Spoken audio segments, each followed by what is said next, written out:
మీ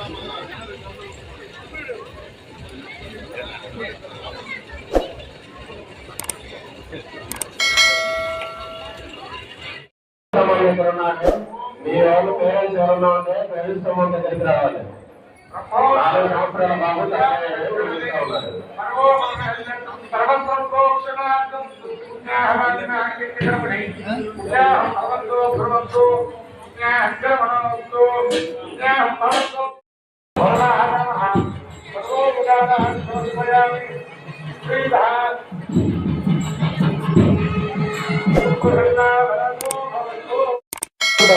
ఎంతమంది ఇక్కడ ఉన్నారు, ఎంతమంది ఇక్కడ లేరని గోవిందా పర్వాల అటెండెన్స్ పెంచుకున్నారు, సంతోషం. బ్రహ్మ చేసిన ఉత్సవం కాబట్టి బ్రహ్మోత్సవం అనేటువంటి భావనలో ఉంటారు. దేవునికి బ్రహ్మ చేసిన ఉత్సవమే అయి ఉండొచ్చు, కానీ బ్రహ్మ అంటే సంస్కృతంలో అసలైనటువంటి అర్థం, ఇక్కడ వినియోగించవలసిన అర్థం పెద్దది అనేటువంటి అర్థం అన్నమాట. బ్రహ్మ అంటే అర్థం ఏమి? పెద్దది అని. ఉత్సవము అంటే సంతోషాన్ని ఇస్తున్నది. ఏమిటి? సంతోషాన్ని ఇస్తున్నది. మీకు సంతోషం కలిగింది అంటే మీకు కావాల్సిన లభిస్తూనే సంతోషం వచ్చేది కదండి. గోవిందా.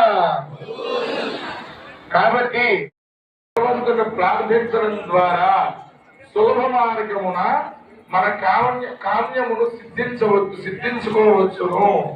కాబట్టి భక్తులందరూ కూడా ఇవాళ రోజు నుండి 9 రోజులు జరిగేటువంటి ఉత్సవాలలో పాల్గొని చక్కగా పరమాత్మ యొక్క అనుగ్రహానికి పాత్రులు కాదు. అదే విధంగా ఒక్కొక్క రోజు ఈ బ్రహ్మోత్సవాలలో ఒక్కొక్క విధమైనటువంటి క్రతువులు జరుగుతూ ఉంటాయి. అంతేకాకుండా వివిధ గట్టిగా భద్రాచలంలో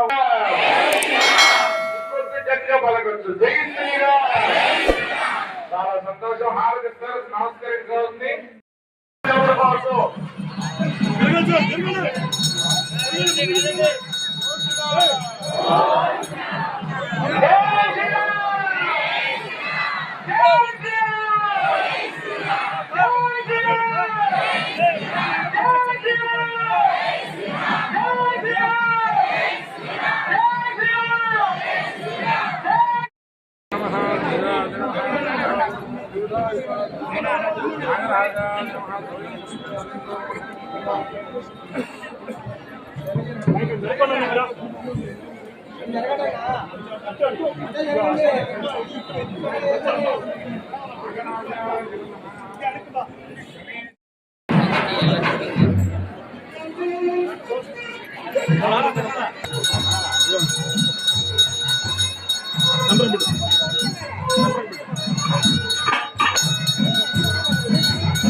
ఆరాధిస్తున్నారు.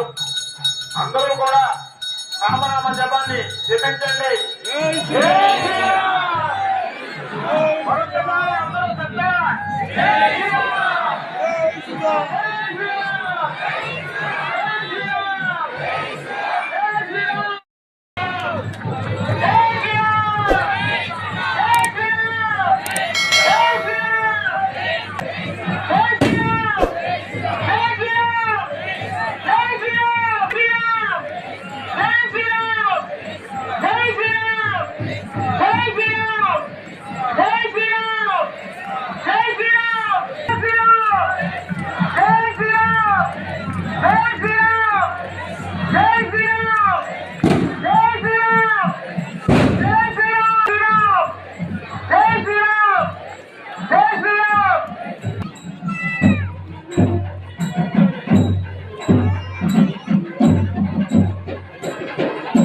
భక్తులందరూ కూడా నేత పడిపోయినట్టున్నారు.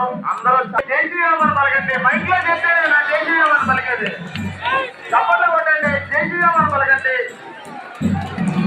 అందరూ కూడా మైక్ లో చెప్తేనే చేస్తున్నారు, లేకుంటే చేయట్లేదు. ధ్వజారోహణ కార్యక్రమం పూర్తయింది.